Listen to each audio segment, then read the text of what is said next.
এখন আপনারা দেখছেন ইউটিউব চ্যানেল সনাতন মিডিয়া 3। চ্যানেলটি এখনই সাবস্ক্রাইব করে বেল আইকন বাজিয়ে অল সিলেক্ট করে রাখুন। এটি যদি আমরা জীবনে আমাদের চরিত্রে, আচরণে, ব্যবহারে গ্রহণ করতে পারি, তবে পরম হিত যেটি, পরম অত্যান্তিক মঙ্গল যেটি, সেটি আমরা প্রাপ্ত হতে পারব। সেক্ষেত্রে ভগবান প্রথমেই বলেছেন মন্মনা ভব। আমাদের অন্তর ইন্দ্রিয় সংকল্প বিকলাত্মক যে অন্তর ইন্দ্রিয় বৃত্তি মন, এই মনটাকে ভগবান চেয়েছেন।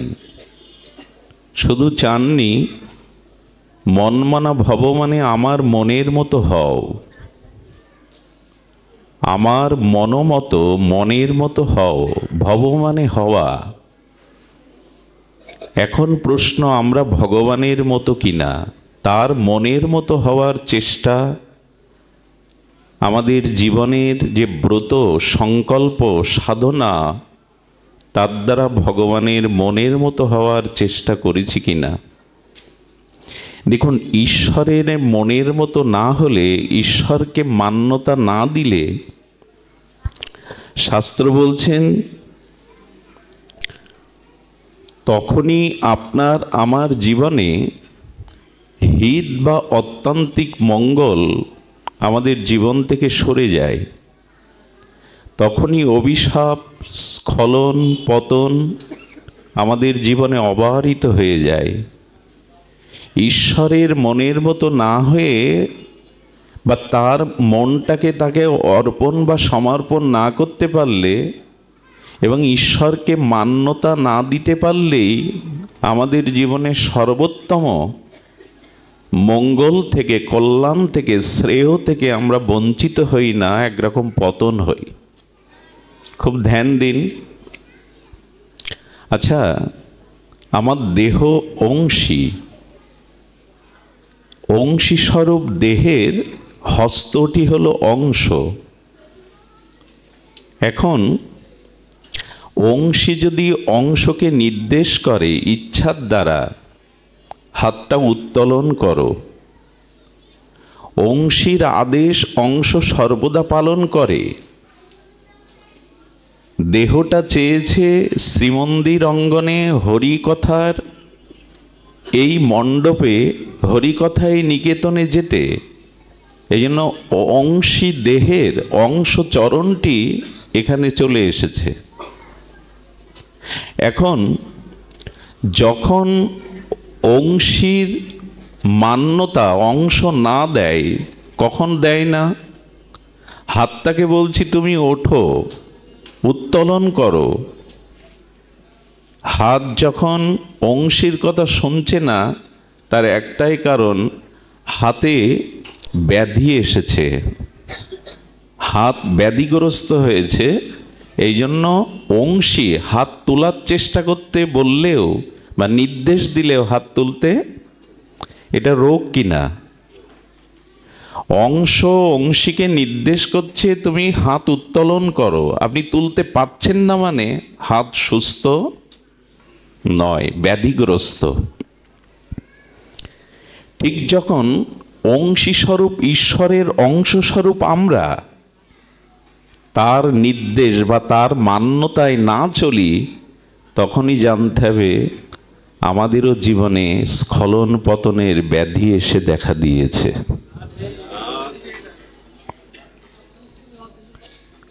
অংশী দেহের অংশ হাত তো আপনার কথাই শুনবে, শুনছে না মানে হাত রোগগ্রস্ত, পক্ষাগ্রস্ত হয়ে গেছে। আমরা কার অংশ?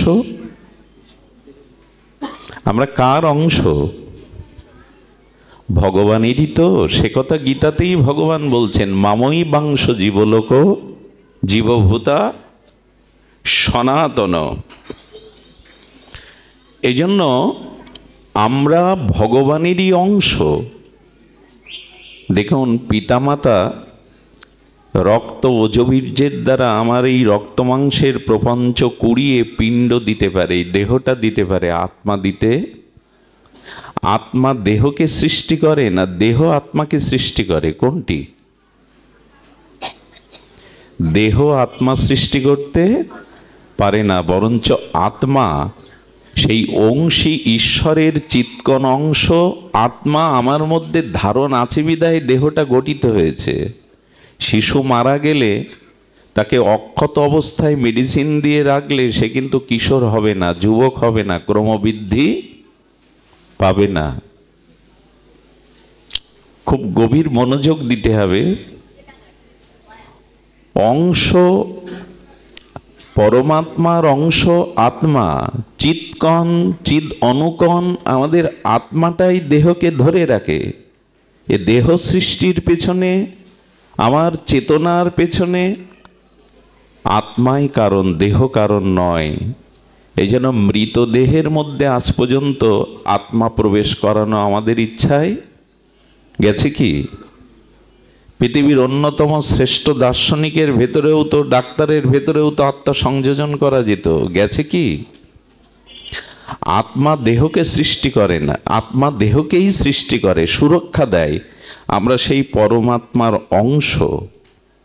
অংশ হয়ে যদি অংশীর নির্দেশ মান্যতা না দেই, অংশীর যদি আজ্ঞা তার নির্দেশ না পালন করি, তখন জানতে হবে আমরা ভবরোগ ব্যাধিতে আক্রান্ত হয়ে অসুস্থ হয়ে গেছি। আর অসুস্থ মানুষ কখনো সুস্থতা বা মানসিক শান্তি পেতে, আমাদের মানসিক শান্তির অভাব কি কারণে? অর্থের কারণে, সম্পদের বাড়ি গাড়ির কারণে? আমরা ভগবানের এই পরম মঙ্গলময় হিত উপদেশ গ্রহণ করিনি যে মনটা আমায় দাও, মনমনা ভব, আমার মনের মতো হও, হতে পারিনি।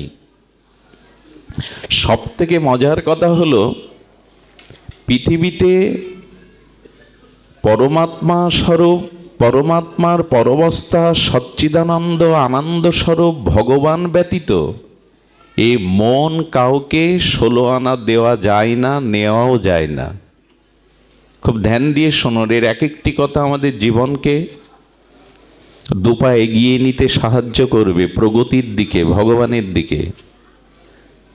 এই পৃথিবীতে, সংসারে কারো সাথে কারো মনের মিল হয় না, 16 আনা হয় না, দিতেও পারি না, নিতেও পারি না। কেউ পেরেছেন কি এর মধ্যে যে কাউকে 16 আনা মন অর্পণ করতে পেরেছেন, সেও 16 আনা মন আপনাকে দিয়েছে? সম্ভব নয়। কারণ দুগ্ধ এবং শর্করা এটি একসাথে মিশালে বা জাল দিলে মিশে যায়। চিনি এবং দুধ একসাথে প্রজ্বলিত অগ্নিশিখাতে কিছুক্ষণ জাল দিলে কি হয়? মিশে যায় কি না? যায় কি না? কিন্তু দুধের উপরে এক টুকরো পাথর দিয়ে যদি জাল দেন 200 বছর, মিশবে কি? কারণ দুধ এবং শর্করা, চিনি স্বজাতীয়, দুটোই মিষ্টি, স্বজাতীয়, ওটা মিশবে। কিন্তু পাথর আর দুগ্ধ বিজাতীয়, এটা জাল দিলেও, প্রক্ষালন করলেও। তেমনি ভগবান সতর্ক করে দিয়েছেন, এ সংসারে শুধু আমার সাথেই তোমার মনের মিল হতে পারে, পৃথিবীতে আর কারোর সাথে তোমার মনের মিল কখনো হয়নি, হবেও না।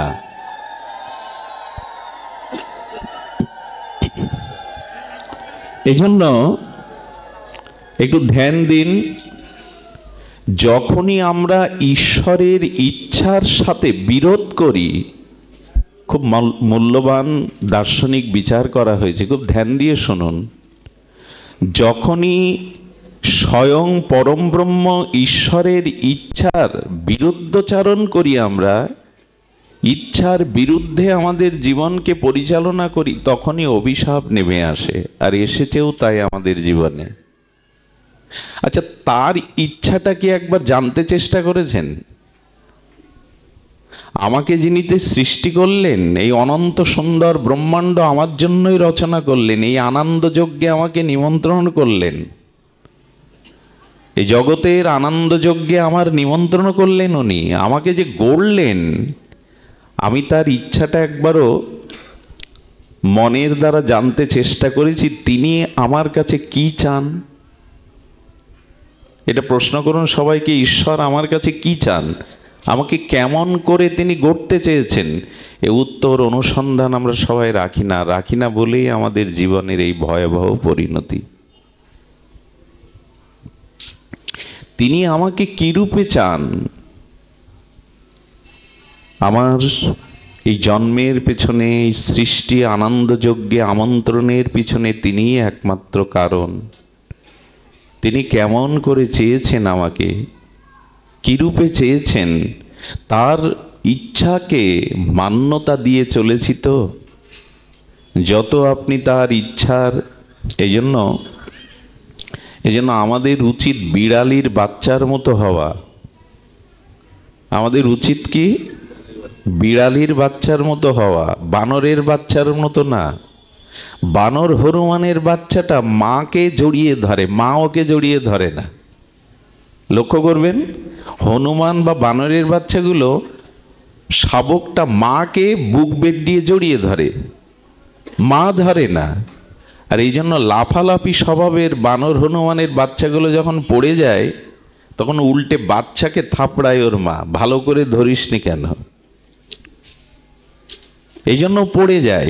কিন্তু বিড়ালি যখন তার বিড়ালির বাচ্চাটাকে ঘাড় মোটকে ধরে পড়ে যায় তো।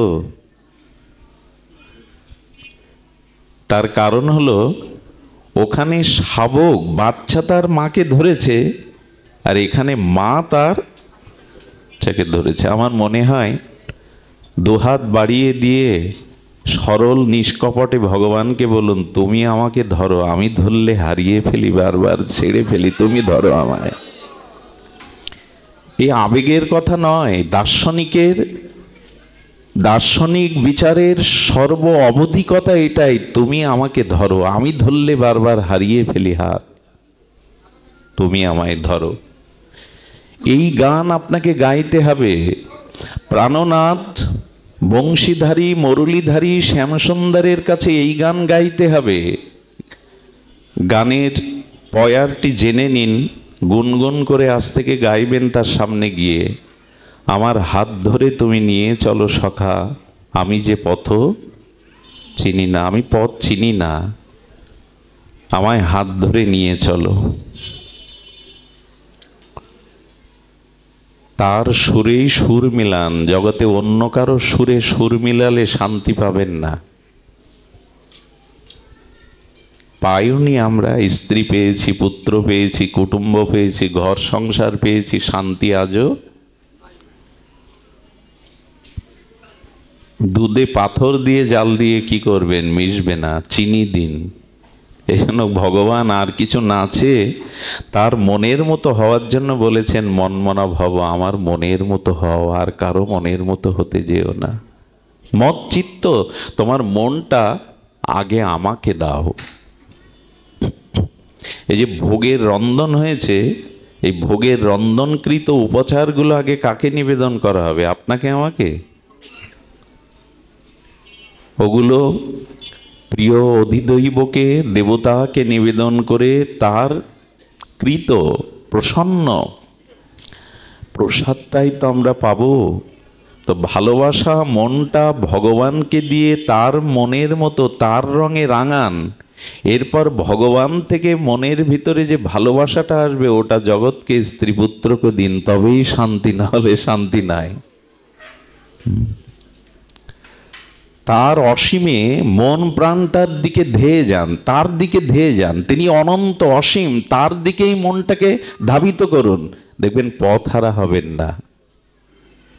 কবিগুরুর একটি চরণ মনে পড়ে, ঋষি কবি তো, তোমারেই করিয়াছি জীবনেরও ধ্রুবতারা। এ গান গাইতে পারিনি, এ সুর মূর্ছনা জীবনে তুলতে পারিনি, এ রাগ রাগিনী গাইতে পারিনি। তোমারেই করিয়াছি জীবনেরও, করেছি কি না অর্থকে, সম্মানকে, দেহকে, সংসারকে, পদ প্রতিষ্ঠাকেই ধ্রুবতারা করেছি। এই জন্য আসুন, ঈশ্বরের ইচ্ছাকে বিরোধ করবেন না। তিনি যেটা চেয়েছেন তার মনের মতো হয়ে, মনটা তাকে অর্পণ করে এ সংসারে চলাটাই তার সম্মুখে হস্তটা বাড়িয়ে দিয়ে বলা, তুমি ধরো আমায়, আমার হাত ধরে তুমি নিয়ে চলো সখা, আমি যে পথ চিনি না।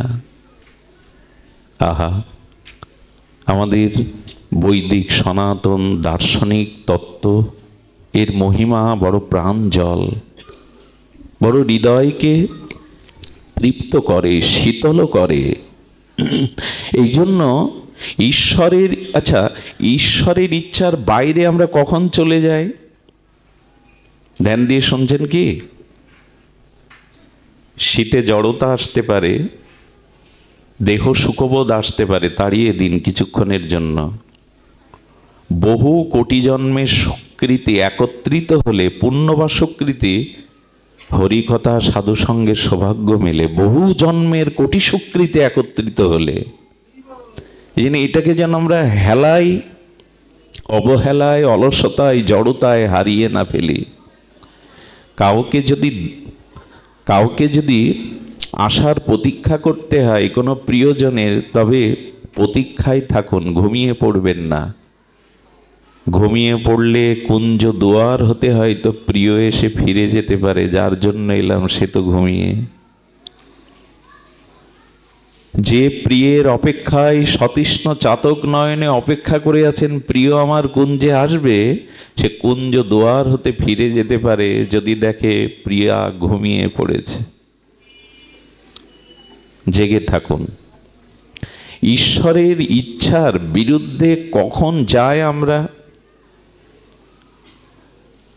তখনই যায় যখন আমাদের ভিতরে অহং, দেহ অভিমান, দেহত্ববোধ, অভিমান, অহংকার এসে দেখা দেয়। 6 বছর বয়সে ব্রজলীলায় গোপীদের বসন হরণ করেছিলেন গোবিন্দ, তাই না? এ নিয়ে অনেকেই কটূক্তি করে, কৃষ্ণ গোপীদের বসন চুরি করেছে। 6 বছর বয়সের ব্রজনন্দন, কিন্তু একথা কেউ বলে না 16 বছরের যুবক কৃষ্ণ সতী দ্রৌপদীকে বস্ত্র জুগিয়েছেন। বোঝা যায়, একথা খুব কম লোকই বলে। প্রায় লোকের মুখে শোনা যায় অনাদিরাদি কৃষ্ণ পুরুষোত্তম গোপীদের বসনহরণ করেছেন 6 বছর লীলাতে, কিন্তু 16 বছরের কিশোর কৃষ্ণ দ্রৌপদীর বস্ত্র হরণে যে তিনি বস্ত্র জুগিয়েছেন, একথা কেউ বলে না। আমাদের তো দোষ দেখায় স্বভাব, সেটা ভগবানের চরিত্রেও, দিব্য লীলাতেও। তো গোবিন্দ বসন চুরি করলেন কেন জানেন? আসলে বসনটা বাসনা ধরুন। গোবিন্দ বললেন, এই দেহ সুখের বাসনা থাকলে আমাকে পাওয়া যায় না।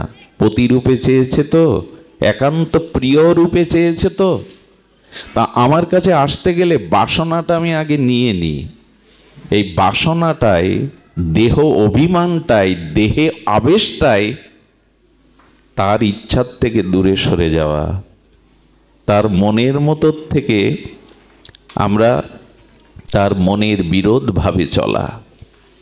বোঝাতে পারলাম না, সে অভিজ্ঞতা অনুভূতি তো নাই আমার, ভজনও নাই, কি করে বোঝাবো?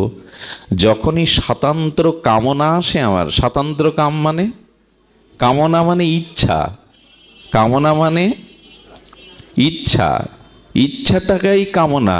তো গোবিন্দ বললেন, স্বাতন্ত্র ইচ্ছা বা স্বাতন্ত্র কামনা আনলেই তুমি আমার থেকে দূরে সরে যাবে। কামনা 2 প্রকার, একটু ধ্যান দিন। কামনা 2 প্রকার, সেটি হলো মালতীর মালাগাতি পরাবো দোহার গলে, এটা কামনা না, ইচ্ছা না? মালতীর মালা গেথে চন্দন চর্চিত করে যুগলের গলে পরাবো রাধা মাধব, এটা কামনা কিনা? এইটা কামনা। বলছেন এই কামনা থাকুক, কিন্তু আমি আমার প্রিয়ার গলে মালা পরাবো কামনা বাসনা চরিতার্থের জন্য, রক্ত মাংসে পিণ্ডের গলে, এ কামনা আর এ কামনা এক হবে কি? আমি শ্রাবণ পূর্ণিমায় ফুলদলে যুগল মাধুর্য মূরতি রাধা মাধবকে বসে দোল দেব। ফুল দোলনায়, দোদুলো দোলনায়, শ্রাবণী পূর্ণিমায় যুগলকে আমি দোল দেব, এই ইচ্ছাটা। আর আমি আমার কামনা বাসনার এই দেহাবেশ নিয়ে, এই রক্ত মাংসের কামনাসক্ত জীব যদি তার প্রিয়াকে নিয়ে দোল খাওয়ার ইচ্ছা করে, দুটোই তো ইচ্ছা। ভগবানের প্রীতির জন্য, আত্ম কল্যাণের জন্য, আত্মতৃপ্তির জন্য ভগবানের আনন্দ দেওয়ার, সুখ দেওয়ার ইচ্ছাটাই প্রকৃত কামনা। এ কামনা থাকুক, এ কামনা নষ্ট করবেন না। কিন্তু ভগবানের সুখ ব্যতীত, তার প্রীতি ব্যতীত যখন সুখটা আমার দেহভোগের জন্য, আমার নিজ সুখের জন্য, এই রক্তমাংসের পিণ্ড, পচা গলা রক্তমাংসের দেহভোগের জন্য কামনা আনি, তখন সেই কামনাটার নাম হয় স্বাতন্ত্র কাম।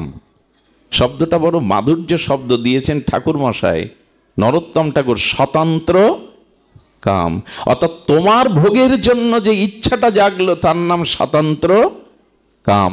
আর প্রিয় পরমকে সুখ দেওয়ার জন্য মনে যে ইচ্ছাটা জাগলো এরই নাম প্রেম। একটা ওঠায়, একটা নামায়, একটা নর্দমা দূষিত কদর্য প্রদূষিত জল, আর একটা হলো গঙ্গাবাড়ি। ভগবানের সেবার ইচ্ছাটা, তাকে সুখী করবার ইচ্ছাটা পূর্ণিমা, আর আমার দেহভোগের ইচ্ছাটা ঘোর অমানিসার অন্ধকার। আমার দেহভোগের কামনাটা এ সংসারে পুতি দুর্গন্ধময় নর্দমার প্রদূষিত জল, আর ভগবানকে সেবার ভাবনাটা হলো শুদ্ধ গঙ্গাবাড়ি। আমার দেহভোগের কামনাটা জরাজীর্ণ লোহা, ভগবৎ সেবার কামনাটা হলো সুবর্ণ সোনা। দুটোই ইচ্ছা, দুটোই ইচ্ছা। কবে বুঝবো আর? আত্মেন্দ্রিয় প্রীতিবাঞ্ছা এই ত্যাগ করে কৃষ্ণেন্দ্রিয় প্রীতিবাঞ্ছাটা কবে বুঝবো? তবে বিশেষ সাধু কৃপা না হলে এটা বোঝা, মহৎ সঙ্গ না হলে, ভাগবত অনুভূতি হৃদয়ে না জাগলে, কোনো মহতের অনুভববেদ্য ভজনানন্দী কোনো শুদ্ধ মহাপুরুষের শুভদৃষ্টি আমার প্রতি না পড়লে, তাদের শুভ আশীর্বাদে এগুলো জানা যায়। ধূপ থাকলে সরিয়ে দাও তো ধূপ। এগুলো জানা যায়, এগুলো সহজে জানা যায় না। এই জন্য বললেন ইষ্ট হসিমে দৃঢ়মিতি তত বক্সামি হিতম। আমি তোমার হিত চাই, আমি তোমার কল্যাণ চাই। এই জন্য তুমি অহং এনো না, স্বাতন্ত্র কাম এনো না। স্বাতন্ত্র কাম যদি আছে, নিজ দেহভোগের ভাবনা যদি তোমার আসে, তখনই আমরা ঈশ্বরের ইচ্ছার বিরোধ করে ফেলি। ঈশ্বরের ইচ্ছার বিরোধ কখন করি? যখন দেহাবেশ, সসুখ বাসনা, সসুখ কামনা আমাদের জীবনে চলে আসে। আচ্ছা, আপনারা বিজ্ঞজন, অনুভবীজন, ভজন রাজ্যে, প্রগতির রাজ্যে আপনারা আছেন, নাহলে হরি কথা শুনতে আসতেন না। আজ পর্যন্ত শ্রী ভগবানের সামনে গিয়ে একবারও জিজ্ঞাসা করেছেন তুমি ভালো আছো? করি কি? আরে বাইরে যেটা করি না, আপনি ভালো আছেন তো, আমি ভালো আছি, তুমি ভালো আছো তো, সব ডাহা মিথ্যা কথা। কেউ ভালো নেই, ফর্মালিটি মেনটেন না কি বলে যেন, আমি তো মূর্খ জানি না। মানে পরিবেশ পরিস্থিতি নিয়ন্ত্রণের জন্য হ্যাঁ ভালো আছি, ভালো আছি, ভালো আছি শব্দটাও ভালোভাবে বলতে পারে না। ভগবানকে জিজ্ঞাসা করেছি তো তুমি ভালো আছো তো, তুমি কুশলে? এই প্রশ্ন একদিন একজন করেছিলেন গোবিন্দের কাছে। ইনি হলেন নারদ। প্রভু তুমি কুশলে আছো তো, ভালো আছো তো? ভগবানের কাছে গিয়ে জিজ্ঞাসা করবেন কিছু কথা। আচ্ছা, আপনি যে ভোগ রাগ দিলেন ভগবানকে, প্রতিদিন তো ফুল মালা চন্দন নির্মাল্য ভোগাদি দেন, উনি গ্রহণ করেছেন কিনা জিজ্ঞাসা করেছেন কোনোদিন? বলে এইগুলো জিজ্ঞাসা করবেন যারা বিগ্রহ সেবা করেন, অর্চন করেন, এগুলো পেয়েছে কিনা। যদি বলে উত্তর দেবে, হ্যাঁ উত্তর দেবে। উত্তরটা সবসময় বাক্যে দিতে হয় না, অনুভূতির রাজ্যে ভাষা নয়, ভাষা বাদেও অনেক বিনিময় হয়, হয় কি না? তুমি অনেক কথা যাও যে বলে কোনো কথা না বলি। অনুভূতির রাজ্যে শব্দ চলে না, ওখানে শব্দ করা নিষেধ। আহা, গোপীরা কৃষ্ণকে সেবা দেবে, কৃষ্ণ বলবে এই সেবা দাও তাই দেবে, তা নয়। কৃষ্ণের হৃদয়ে যে সেবার ইচ্ছাটা জাগবে, মুখে বলবে না, অনুভূতির দ্বারে গোপীদের মনে সেটা জেগে যাবে। শিশু সন্তানের ক্ষুধা লেগেছে কিনা মাকে ডেকে ডেকে বলে কি? বলে কি? বাৎসল্য প্রেমমতী মা বুঝে নেয় কিনা খোকাকে খেতে দিতে হবে? অনুভূতির রাজ্যে শব্দ চলে না, আমরা ওই রাজ্যে নেই বিধায় ঝগড়াঝাটি বাঁধিয়ে ফেলি, যন্ত্রণায় কাতর হই। তুমি অনেক কথা যাও যে বলে কোনো কথা না বলি, ওখানে ভাষা চলে না। এই জন্য দেবতার কাছে গিয়ে, প্রিয় পরমের কাছে গিয়ে সেবা দিয়ে জিজ্ঞাসা করবেন যে তুমি সন্তুষ্ট হয়ে সেবা নিয়েছে তো? উত্তর কি আসবে জানেন? ঠোঁটের কোণে একটা ঝিলিক হাসি দেখতে পাবেন, চোখের কোণে আর ঠোঁটের কোণে বিগ্রহের। যদি হাসে, জানবেন আজ আপনার সেবা গ্রহণ করেছেন। দেখবেন মহামায়ার অষ্টমী পূজার যে আরতি হয়, ওই সময় ওই পুরোহিত ঠাকুর যখন পঞ্চপ্রদীপে ধূপ দ্বীপে আরতি করেন জগৎ মাতার, তখন মুখের দিকে চোখের দিকে তাকিয়ে দেখবেন মা মিন্ময়ী নেই, চিন্ময়ী হয়ে যেন আমার চোখে কথা বলছে। ওই প্রতিমা এখন দেখুন, আপনি সেবা দিয়ে জিজ্ঞাসা করবেন অনুরাগে তুমি গ্রহণ করেছে তো? চোখের কোণে, অধরের কোণে একটা মিষ্টি হাসি দেখতে পাবেন। যদি হাসি না দেখতে পান, জানবেন সেবা গ্রহণ করেনি।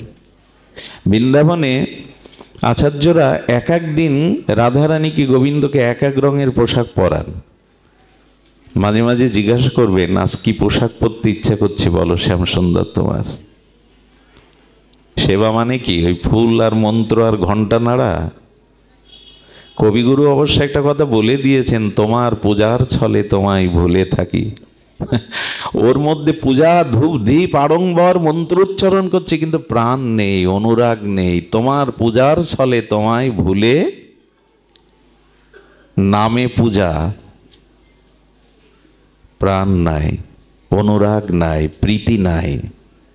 এই জন্য যা কিছু করবেন, একমালা জপ, একটু ফুল চন্দন আন্তরিকভাবে করবেন, অনুরাগে করবেন। উনি ভাবগ্রাহী, উনি ভাবটাই নেন, বাইরের উপচার নেন না। আমাদের ভুল হয়ে যায়, রকমারি করে নানান বিচিত্র উপাচারে আলোর ঝলকানিতে তাকে খুশি করতে চায়, কিন্তু বিশ্ব ব্রহ্মাণ্ডের মাধুর্যমরতি স্বয়ং ভগবানকে অনুরাগ দিয়ে ছাড়া, প্রীতি ভক্তি ছাড়া অন্য কিছু তো সখী করা, এইখানেই আমাদের ভুল। জিজ্ঞাসা করবেন আজ কোন রঙের পোশাক পরবে গো তুমি? বলে দেবে।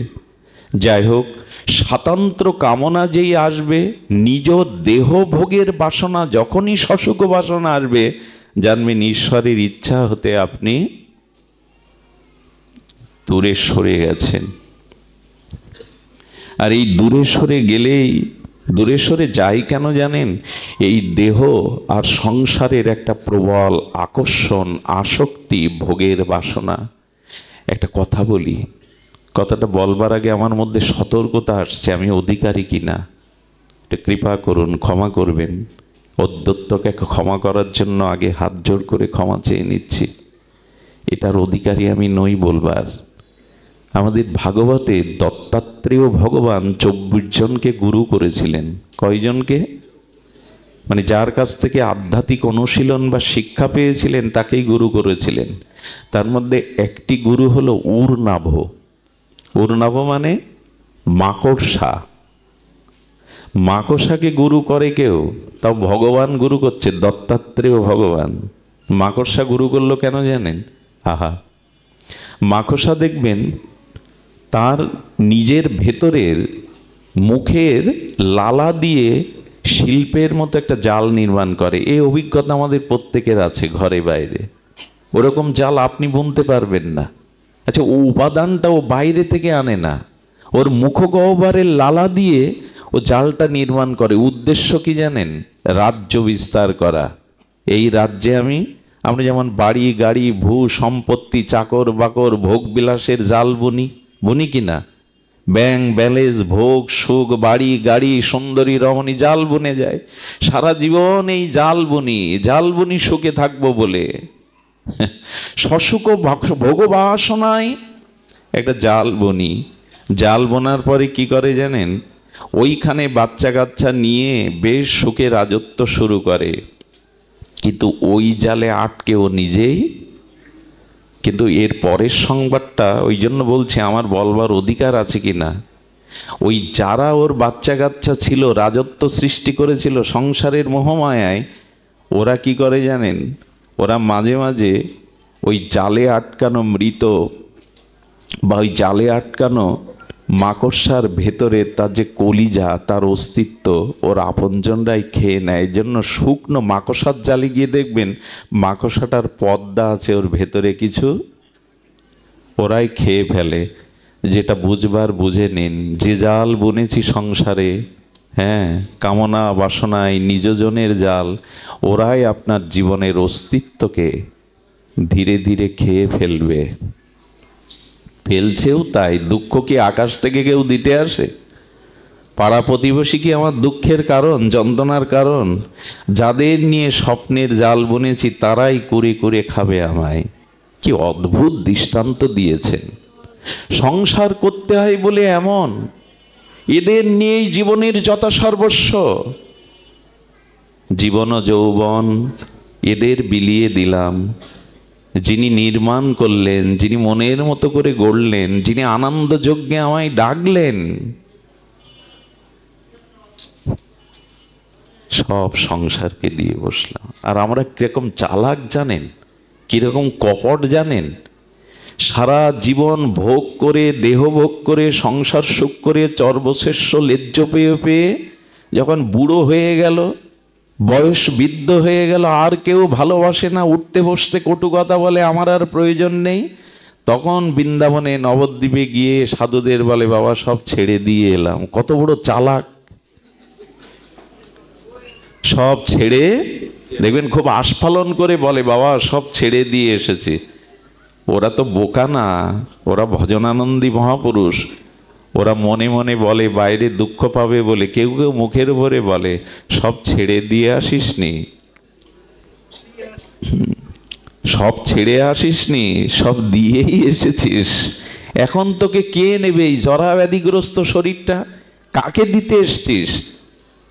সন্ধ্যার ঝরা ফুলে দেবতার পূজা হয় না, শুকনো বাসি ফুলে কেউ বাসর রচনা করে না। তোমার হাসি, তোমার বাসি, তোমার যৌবনটাই দিতে হতো তাকে। সব ওদের বিলিয়ে দিয়ে এখন উচ্ছিষ্টটা দিতে এসে আস্ফালন করে বলে, সব ছেড়ে এসেছি। কত বড় কপটতা এগুলি! ভগবানকে জিজ্ঞাসা করবেন, তুমি ভালো আছো তো? পারলে ভগবানকে প্রতিদিন আশীর্বাদ করবেন। ভগবানকে আশীর্বাদ করেছেন কখনো আপনারা? একটু কথা বলছেন না কেন? ভগবানকে আশীর্বাদ করবেন। আমি একটা কথা বলি আপনাদের, কোনো মানুষের মাথায় হাত দিয়ে আশীর্বাদ করার যোগ্যতা আমার আছে কিনা আগে ভাববেন। তুমি সুখী হও, হবে তো? এই জন্য প্রাতঃস্মরণীয় বন্দনীয় চরণ ব্রজের অলঙ্কার আমাদের বিনোদ বাবা বলেছেন যে কারো মাথায় হাত দিয়ে ওইভাবে বলবে না, সব ভালো হয়ে যাবে, সুখী হয়ে যাবে। যদি না হয়, আশীর্বাদ ভগবানের বেলায় খাটে। আচ্ছা, ভগবানের সামনে গিয়ে যদি বলে, হে রঘুপতি রামচন্দ্র তুমি অমর হও, খাটবে কি না? উনি তো অমরই, উনি তো মরবেন না, জরা মৃত্যু ব্যাধিগ্রস্ত নয়। আচ্ছা, যদি সীতামাকে বলি, মা তোমার শীতের সিঁদুর অক্ষয় হোক, হবে কি না? কথা বলছেন না তো আপনারা? কিন্তু এই আশীর্বাদ অন্য জায়গায় খাটবে? যা প্রতিফলিত হয় না, সাকার হয় না, তা আশীর্বাদ না, তার নাম সান্ত্বনা বাক্য। আমরা সব সান্ত্বনা বাক্য দেই। আমাদের অযোধ্যাতে কনক ভবনে রাম সীতার মন্দিরে একজন যেতেন, তো উনি রামকে পুত্র জ্ঞান করতেন। কি জ্ঞান করতেন? বাৎসল্য প্রেমে রামচন্দ্রকে পুত্র জ্ঞান করতেন। আর জানকীকে তাহলে কি জ্ঞান করবেন? জগৎমাতা জানকীকে পুত্রবধূ। তো উনি যখন মন্দিরে যেতেন, মাঝে মাঝে ওই যে রামচন্দ্রকে মালা পরিয়ে ওখানে রামচন্দ্রকে দেখতেন, পূজারীকে বলতেন প্রতিদিন বৌমার সামনে এভাবে দাঁড়াতে আমার একটু লজ্জাবোধ হয়, এক কাজ করো তো, মাঝে মাঝে তুমি পর্দাটা টেনে দিও, একটা অংশ টেনে দিয়ে যত জানো কি আমাকে, বৌমা আমাকে। এই তার অনুভব। চিন্তা করুন তো ভালোবাসাটা কোথায় পৌঁছে গেছে। ছেলের মুখ পিতা প্রতিদিন দেখতে পারে, কিন্তু বৌমার সামনে প্রতিদিন এসে দাঁড়ালে বৌমার তো একটু সংকোচ হতে পারে, পর্দাটা টেনে দিও। একদিন কি বলবো, এটা সত্য ঘটনা। এই ব্যাসপীঠে বসে কোনো প্রহলিকা করা, মনোগড়া কোনো কল্পিত সিদ্ধান্ত উচিত নয়।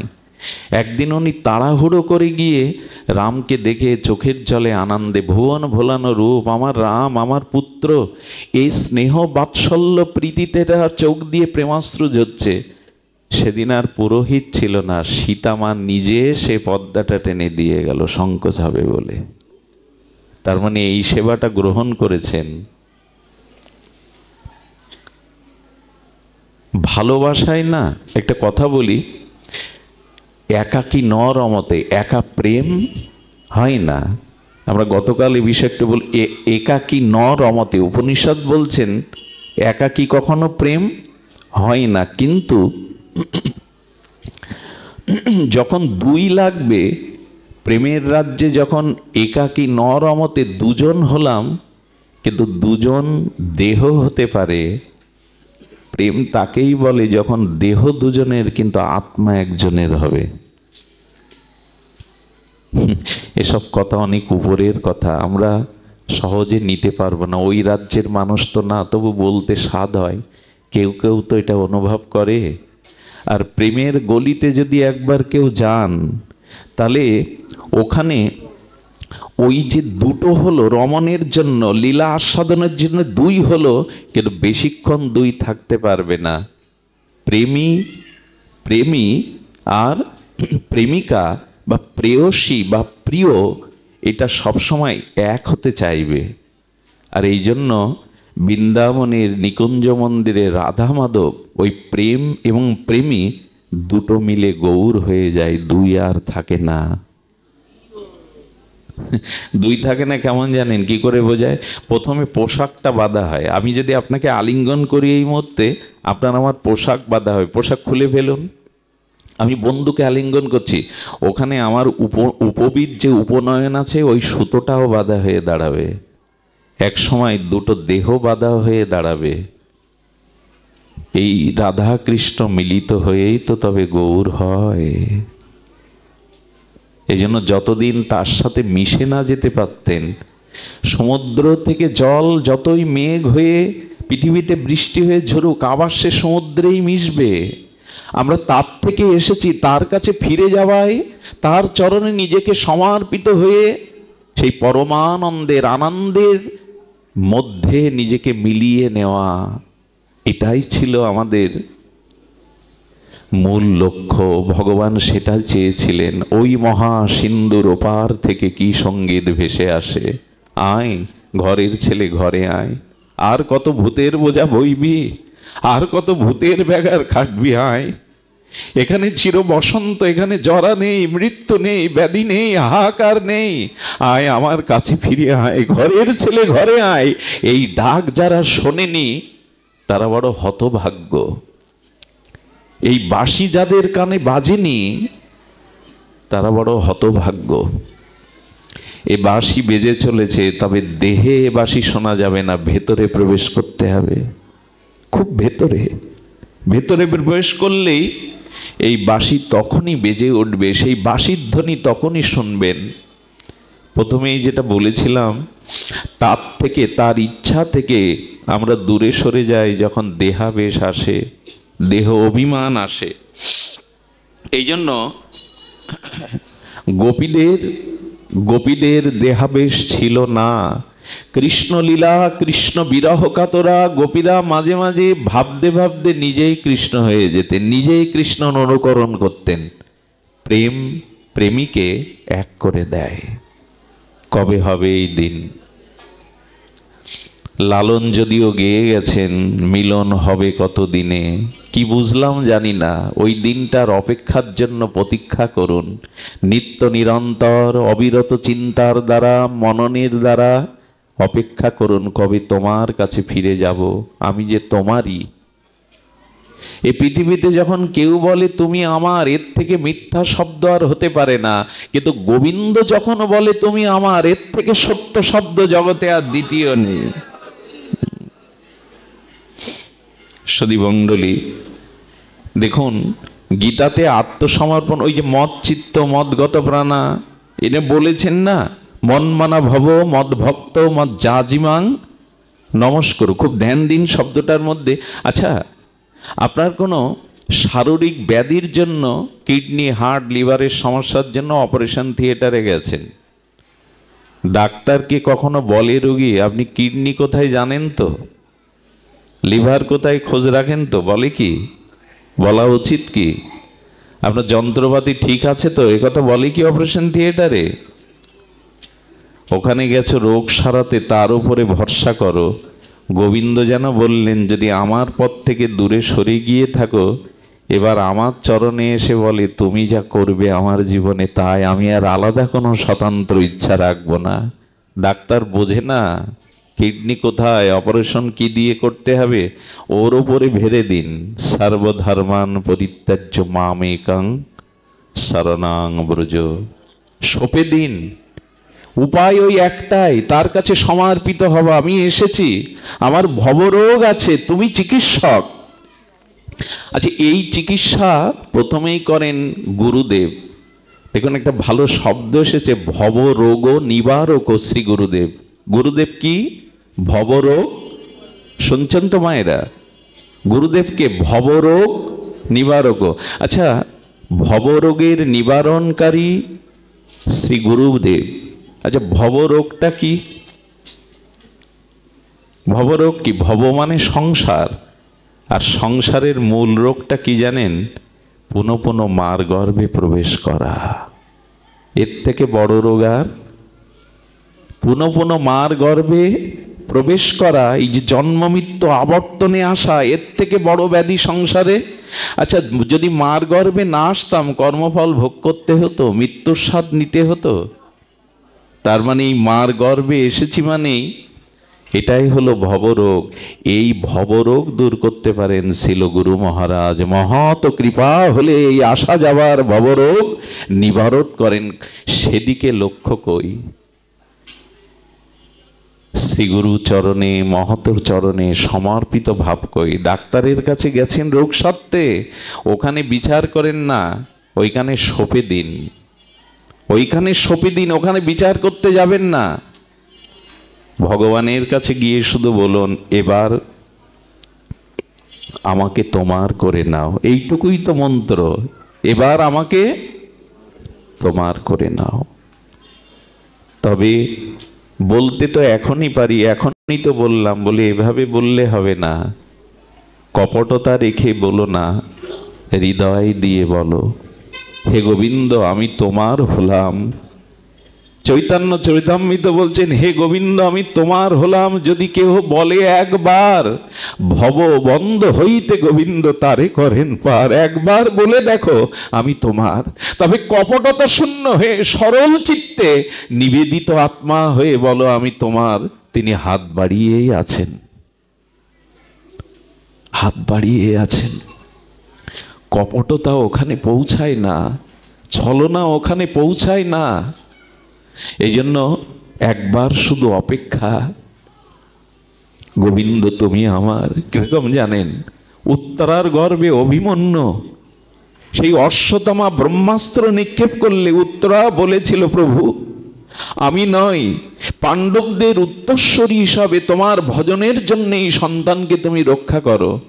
মাতৃগর্ভ মলমূত্রের দ্বার নরক সম যন্ত্রণা, এটা ভাগবতে আছে।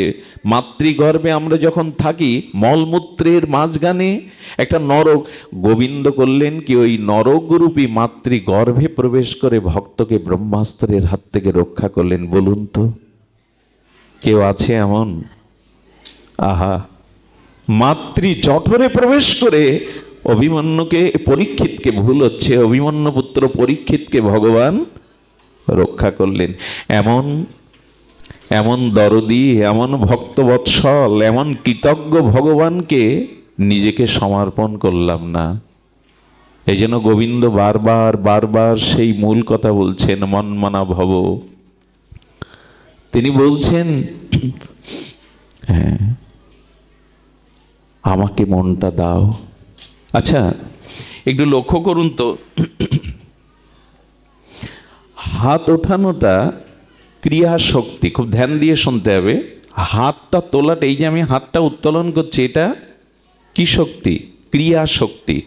হাত একটি ইন্দ্রিয়, এটা যখন কাজ করছে তাকে ক্রিয়া বলে। অর্থাৎ হাত উত্তোলন হচ্ছে, এটা হলো ক্রিয়া শক্তি। হাতটা উঠলো কেন? ধ্যান দিচ্ছেন তো? হাতটা উঠলো কেন মানে ক্রিয়া করলো কেন? ইচ্ছা হয়েছে তাই। আমি কিছু বোঝাতে গিয়ে ইচ্ছা হয়েছে তাই হাতটা উঠেছে। মানে নিতাই গৌর বলতে গেলে তো হাতটা তুলতে হবে। তার মানে ক্রিয়া শক্তির পেছনে কি কাজ করেছে? ইচ্ছা শক্তি। তো ইচ্ছা শক্তি না কাজ করলে ক্রিয়া শক্তি ক্রিয়াশীল হয় না। আচ্ছা, ইচ্ছা শক্তির উৎপত্তি কোথা থেকে? জ্ঞান শক্তি থেকে। আপনার ভিতরে চেতনা রূপ জ্ঞান আছে, ওই চেতনা ইচ্ছা শক্তিতে ক্রিয়া শক্তিকে নির্দেশ করলো। না, কি করে বোঝায়? আজকে সকালে মনে হয়েছিল কালীবাড়িতে ভাগবত আস্বাদনের জন্য যাব। আপনার ভিতরে চেতনা না থাকলে এই জ্ঞানটা আসতো, আজ ভাগবত আস্বাদনে যাব, আজ ভাগবত হবে। এই চেতনাটা জ্ঞান শক্তির ক্রিয়া, আর জ্ঞান শক্তিটা আপনার ইচ্ছা শক্তির ক্রিয়াতে সমর্পণ হয়েছে যে আজকে যাবই, যত কাজ থাক। আর ইচ্ছা শক্তি আপনার এখানে ক্রিয়া শক্তির দ্বারা এনেছেন। এখন ভালো করে লক্ষ্য করুন তো, ক্রিয়া শক্তি, ইচ্ছা শক্তি আর জ্ঞান শক্তি, এই ত্রয়ী শক্তির দ্বারা আমরা পরিচালিত হচ্ছি। এখন মূল কথাটা হলো, ক্রিয়া শক্তিও থাকবে না, ইচ্ছাও শক্তিও থাকবে না যদি চেতন জ্ঞান শক্তি আমার মধ্যে না থাকে। ক্রিয়া করতে পারবে হাত পা মৃত ব্যক্তির? ইচ্ছা প্রকাশ করতে পারবে? কারণ তার ভিতরে চেতন শক্তি জ্ঞান শক্তি নাই। এই জ্ঞান সত্যমূর্তিম ঈশ্বর পরমাত্মা রূপে আমার মধ্যে আছে, তাই চেতন জ্ঞান শক্তি ইচ্ছা শক্তিতে রূপান্তরিত হচ্ছে, ইচ্ছা শক্তি ক্রিয়া শক্তিতে রূপান্তরিত হচ্ছে। এখন বলুন তো, সেই চেতনার মূল্যায়ন করা উচিত কিনা? এখন আমরা সেই চেতন শক্তির, ইচ্ছা শক্তি ক্রিয়া শক্তিকে সেই চেতন শক্তির অনুকূলে কাজে লাগাচ্ছি তো। এভাবে ঝড়ের মতো বলে গেলে এসব কথা বোঝা যাবে না। এই কথা বুঝতে এই জীবাধমে 30 বছর লেগে গেছে, তবু তো বুঝিনি। হয়তো মুখস্থ করে বা আমরা শব্দ বিন্যস্ত করে আমি আপনাদের বলবার চেষ্টা করছি, কিন্তু এই কথাটার কাছে আসতে গত 30 বছর লেগেছে। চেতন শক্তি অর্থাৎ জ্ঞান শক্তি ইচ্ছা শক্তিতে রূপান্তরিত হয়, ইচ্ছা শক্তি ক্রিয়া শক্তিতে রূপান্তরিত হয়। তাহলে তার ইচ্ছা শক্তিকে ক্রিয়া শক্তিকে সেই চেতন শক্তির দিকে ফিরিয়ে দিন।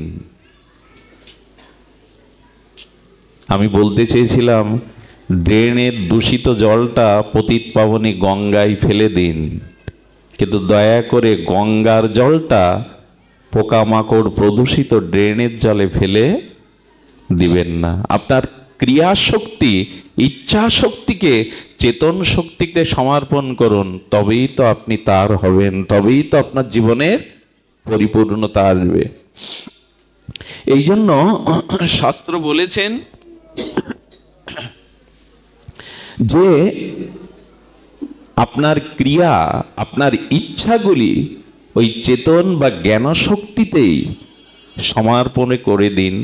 এটাই আমাদের জীবনের সর্ববড় পূজা হবে, এটাই আমাদের জীবনের সর্বোত্তম উপাসনা হবে, এটাই আমাদের জীবনে আত্মনিবেদন হবে যে আমার ক্রিয়া আমার ইচ্ছা তোমাতেই সমর্পিত হোক।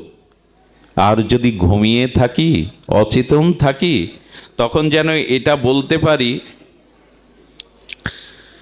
সেটা যেন বলতে পারি, আমার এ ধূপ না পোড়ালে গন্ধ কিছুই নাহি মিলে। আমাকে পোড়াও, আমাকে পুড়িয়ে যখন থাকি অচেতনে চিত্ত আমার আঘাত সেজে পরশ তব সেই তো পুরস্কার। বলতে পারবো তো?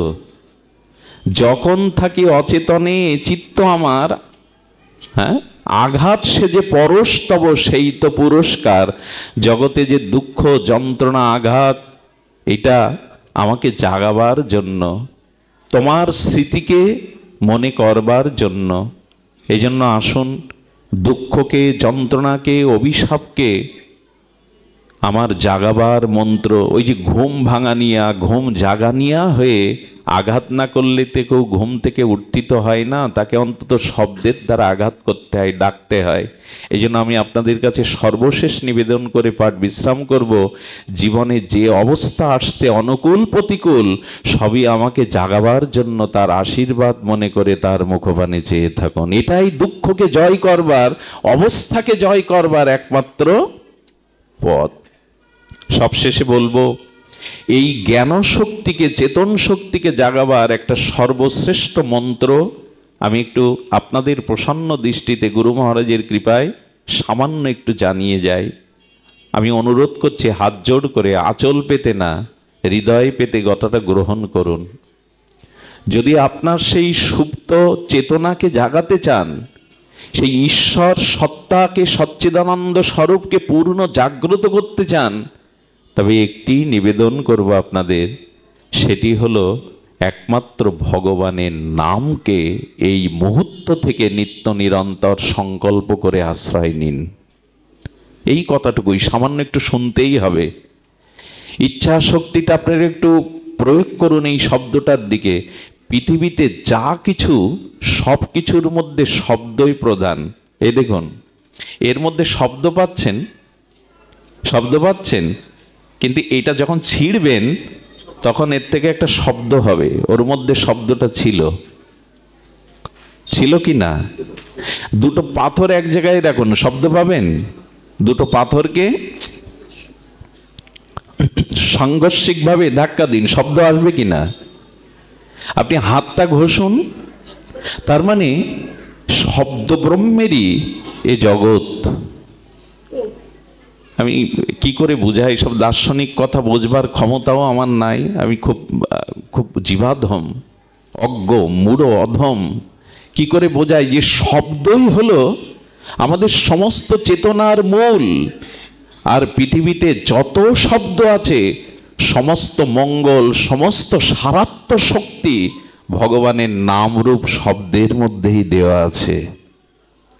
শব্দ ছাড়া আপনি বিনিময় কিছু করতে পারবেন না। আমার এই শব্দ ব্রহ্মের ভাষা আছে বলে আপনার সাথে আমার মত বিনিময় করতে পারছি। আমার হৃদয়ের সংবেদনশীল ভাবনাটা এই শব্দ বাহক হয়ে আপনার হৃদয়ে স্থাপন করে দিচ্ছে। শব্দ ধনাত্মক শব্দ আছে, ধ্বনি দিয়ে যা উচ্চারণ করি, আর বর্ণাত্মক আর ধনাত্মক, ধ্বনি দিয়েও বোঝানো যায়। দোকানদার শুনতে পাচ্ছে না, ধ্বনি দিলেন। আলুর কথা জিজ্ঞাসা করছেন, বোবা জানি না, আপনি ইঙ্গিত করছেন। ধনাত্মক আর বর্ণাত্মক এই দুটি শব্দই দিয়ে আমরা জগতে পরিচালিত হচ্ছি। যখন বললেন আলু কত করে, ইঙ্গিতে বর্ণাত্মক না ধনাত্মক শব্দের দ্বারা, ভাবের দ্বারা বোঝাতে চেষ্টা করলেন। দোকানদারও আঙুল তুলে ধনাত্মক না, বর্ণাত্মক না, ধনাত্মক বা ইঙ্গিতাত্মক শব্দ দিয়ে আপনাকে দামটাও বলে দিল। আমার বলবার অভিপ্রায় হলো, শব্দ ছাড়া আমরা চলতে পারি না। আপনার হার্টবিটের শব্দ যদি না থাকে, আপনার এই যে নাড়ির শব্দটা যদি না থাকে, স্পন্দন যদি না থাকে, মানে আমি বোঝাতে চেষ্টা করছি এইটুকু আমার অজ্ঞতার মধ্যে দিয়ে, যে শব্দের মধ্যেই সমস্ত শক্তি নিহিত। আচ্ছা, এখানে আপনারা বসে আছেন কেন? শব্দ ছাড়া এখানে আর কিছু আছে নাকি? পুরস্কারের ব্যবস্থা, ধনী হওয়ার ব্যবস্থা? এখানে তো জল পিপাসা লাগলেও আপনাকে কেউ এক গ্লাস জল দেবে না। এখানে আপনি সব থেকে পৃথিবীর কঠিন কাজ কি জানেন? একজন 2 ঘন্টা ধরে কথা বলছে আর আমি 2 ঘন্টা নীরবে শুনছি। পৃথিবীতে এর থেকে কঠিন কাজ আর অন্য সময় এটা আপনি পারবেন না, 5 মিনিটও পারবেন না। পৃথিবীর সব থেকে কঠিন কাজ করছেন, অথচ সব থেকে মানসিক শান্তি আপনি এখন পাচ্ছেন। সংসারের বোঝা, সংসারের চিন্তা আপনার মনের মধ্যে নাই। এটাই শব্দের মহিমা, শব্দের মহিমা। দেখুন, এই জন্য ধনাত্মক এবং বর্ণাত্মক শব্দাবলী সমস্ত শক্তির আধার। এই পৃথিবীর সৃষ্টির মূলেও শব্দ ব্রহ্ম, নাদ ব্রহ্ম, ওম। এই পৃথিবীর সৃষ্টির মূলেও এই নাদ ব্রহ্ম। এই জন্য শব্দকে ব্রহ্ম বলা হয়। এই জন্য ভগবানের নাম এটা ব্রহ্মের সর্বোত্তম সমন্বিত শক্তির আধার। এই নাম একটু দয়া করে শুনুন, কৃপা করে হৃদয়ে কথাটা নিন। আমাদের মুক্তির, আমাদের কল্যাণের, আমাদের শ্রেয়ের অন্য কোনো পথ নাই। এই জন্য গোবিন্দ বলছেন সতত কীর্তন্ত মাং। এই গীতাতেই বলেছেন সর্বদা আমার। আর কি বলেছেন? তস্মাৎ সর্বেষু কালেষু মামনুষ্যর, আমাকে স্মরণ করো নামের দ্বারা। এই নামই হলো সর্বোত্তম। দেখুন, আচ্ছা, অগ্নি কোথায় কোথায় আছে? শব্দ কোথায় কোথায় আছে? শব্দ সবখানেই আছে। শব্দ গুণকত্তম আকাশম। দার্শনিকরা বলেছেন আকাশ বলে আলাদা কোনো বস্তু নেই, শূন্যস্থানকেই আকাশ বলে। আর শূন্যস্থান না থাকলে শব্দ শঙ্কটা বাজে কেন? ওর মধ্যে একটা শূন্যস্থান আছে বিধায়। আমরা আহারটা নিতে পারি কেন? ওখানে একটা শূন্যস্থান আছে। তাই আমরা ঘরে বাস করতে পারি কেন? ঘরে একটা শূন্য জায়গা, ওখানে সব ইট কাঠ দিয়ে ভরিয়ে রাখুন, ঘরে যেতে পারবেন? শব্দ গুণকত্তম, শব্দই যার গুণ তাকে বলে আকাশ। শব্দ সবখানে আছে, আছে কি না? শব্দ সবখানে আছে। অগ্নি কোথায় আছে? এই দেখুন, শক্তি কোথায় আছে? আচ্ছা, জলে আগুন আছে? আছে মা? সবাই না বলছে। জলবিদ্যুৎ তৈরি হয় কি করে? সূর্যের কিরণ যেখানে যেখানে প্রতিভাত হয় ওখানে আগুন আছে। সূর্যের কিরণ যেখানে যেখানে প্রতিভাত হয় ওখানে এই জলবিদ্যুৎ প্রকল্প থেকে বিদ্যুৎ তৈরি হয়। জলে হাত দিয়ে বিদ্যুৎ পাবো তো? আপনার মধ্যে আগুন আছে বিধায় আপনি বেঁচে আছেন, তাপ আছে বিধায়। আচ্ছা, কোনো মরা মানুষকে স্পর্শ করে দেখেছেন? সে কখনো গরম, স্পর্শে গরম দেখায় কিনা তার হাত? সব মৃত ব্যক্তি শীতল বরফের মতো, তাপ নাই। সব পাতার মধ্যে, সব গাছের মধ্যে, এই যে এখন আগুনের উপরেই বসে আছি আমরা, এই কাঠগুলো কি আগুন নয়? এর মধ্যে কি আগুন নাই? জ্বালিয়ে দিন। তার মানে জলের মধ্যে আগুন আছে, কিন্তু আমি খুঁজে পাবো কি? আচ্ছা, মাটির মধ্যে গন্ধ আছে, মাটি খুঁড়ে পদ্ম ফুলের গন্ধ, রজনীগন্ধার গন্ধ, গোলাপের গন্ধ পাবেন। ফুলের গাছগুলো কি করে মাটি থেকে গন্ধ নিয়ে ফুলের পরাগ রেণু তো আমাদের দেয়। আমি বলতে চাইছি আগুন সবখানে আছে, ফুলের গন্ধ মাটিতে আছে, কিন্তু সেটা আপনি আমি আবিষ্কার করতে পারি না।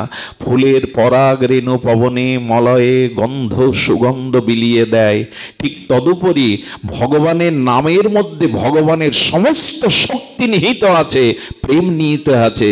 যিনি এই নামটাকে নিত্য নিরন্তর অনুধ্যান করেন, এই নামের মধ্যে দিয়েই তিনি পরম ব্রহ্মের সমস্ত কৃপা লাভে সমর্থ হন। এই নামই আশ্রয় হলো মহাপ্রভুর লক্ষ্য ছিল। শুধু নাম নিবেন না, আরেকটু অনুরোধ করি, কারণ নামের সাথে সাথে আর 3টি জিনিস ওতপ্রোতভাবে জড়িত। যার নাম আছে তার রূপ থাকতে হবে। কোনো বস্তুর নাম ব্যতীত কোনো রূপ আপনি কল্পনা করতে পারবেন না। অর্থাৎ যখনই ভগবানের নাম নিচ্ছেন, ওই নামের মধ্যে তার রূপটাও। মধুসূদন বলে যদি কাউকে ডাকি, নামই তো ডাকলাম, কিন্তু একটা আকার চলে এলো নামের সাথে সাথে, তাতে একটা রূপ থাকতে হবে। এই জন্য নামের মধ্যে রূপ আছে। আর যার নাম আছে, যার রূপ আছে, তার ভিতরে কিছু না কিছু গুণও আছে। নাম, রূপ এবং তার কিছু লীলাও আছে। তো ভগবানের নামের মধ্যেই ভগবানের নাম, রূপ, লীলা সন্নিবিষ্ট হয়ে আছে। সব থেকে বড় কথা, ভগবানের আনন্দ সন্তুষ্টির জন্য এই নামই হলো আমাদের সর্বশ্রেয় উপায়। ভগবানের গুণমহিমা কথা আর ভগবানের শ্রীনাম, এই নাম নিতে হবে। তবে কেমন করে? হ্যাঁ, এহেন কৃষ্ণ নামে প্রেম না হয় অঙ্কুর। হ্যাঁ, নাম কিভাবে নিতে হবে এটি তো আমাদের জানা ঠাকুর মশায়ের। গৌরাঙ্গ বলিতে হবে পুলক শরীর, কই হয় না তো। হা, গৌরাঙ্গ বললে তো শরীর পুলকিত হয় না। হরি হরি বলিতে নয়নে বহে নীর, কই নয়নে তো প্রেমস্র আসে না। আচ্ছা, এই ভিড়ের মধ্যে যদি কোনো মা তার শিশু সন্তানকে হারিয়ে ফেলে, তার খোঁজবার ভাষা কি? চোখের জল তো আমার খোকা কোথায়, বলতে পারো আমার খোকা কোথায়? আর কোনো দিকে তো তার দৃষ্টি নেই। অনেক জন্মই তোমাকে দূরে রেখেছে প্রিয়।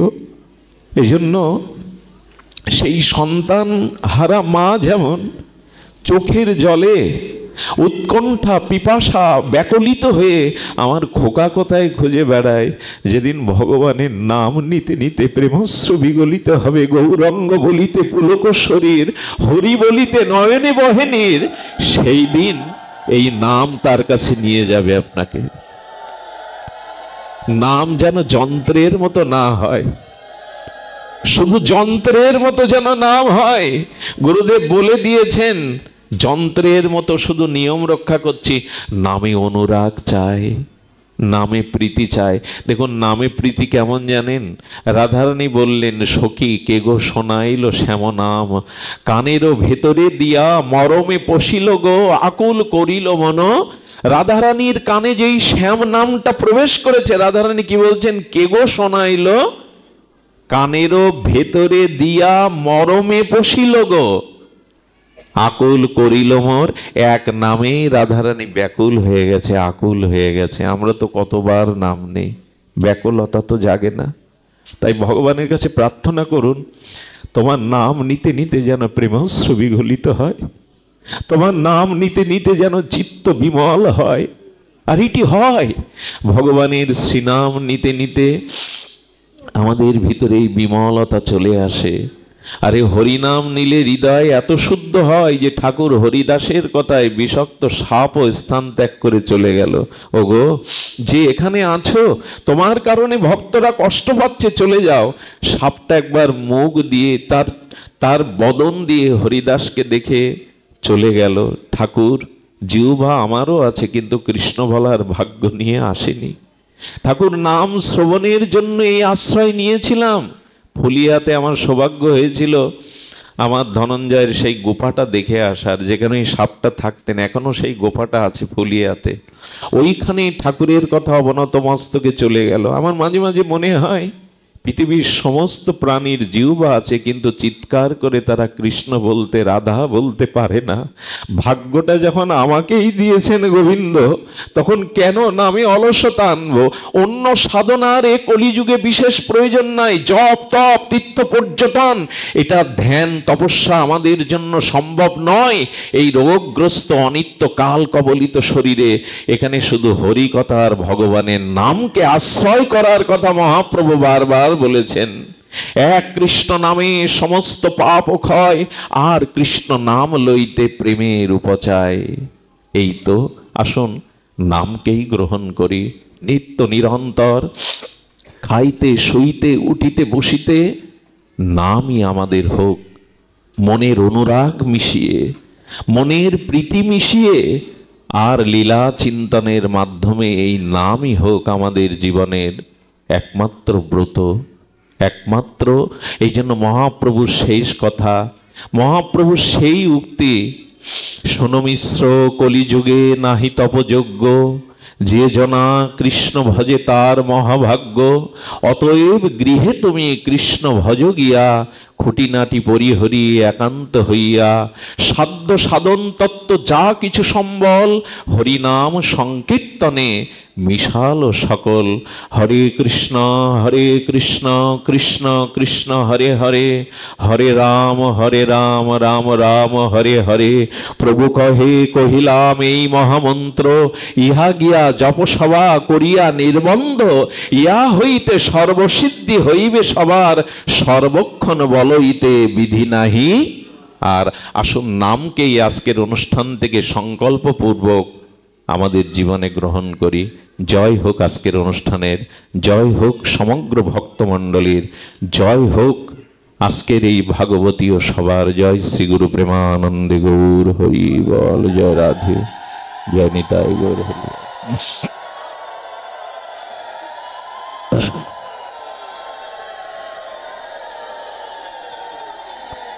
শুধু ভক্তমণ্ডলী, হাটবাড়িয়া পূর্বপাড়া সুভাষ দাসের বাড়িতে আগামীকাল হরিকথা সন্ধ্যায় আছে। এই জীবাধমের হয়তো আসবার কথা আছে, হয়তো না কথা আছে, মহাপ্রভু যদি আনেন আপনারা নিমন্ত্রিত। জয় রাধে। ও ধনঞ্জয় কৃষ্ণের কিছু গ্রন্থ আছে, গ্রন্থগুলো সংগ্রহ করতে পারেন, সাধুমুখী হরিকথা সহ অন্যান্য গ্রন্থ। জয় রাধে।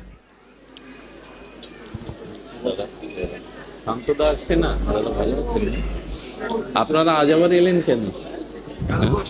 জয় রাধে, জয় রাধে। প্রসাদ নিয়ে যাবেন যারা, একটু কীর্তন করুন দাদাজি। বাবা একটু কীর্তন করি তো, বাবা আছে একটু রাধা নাম করুন।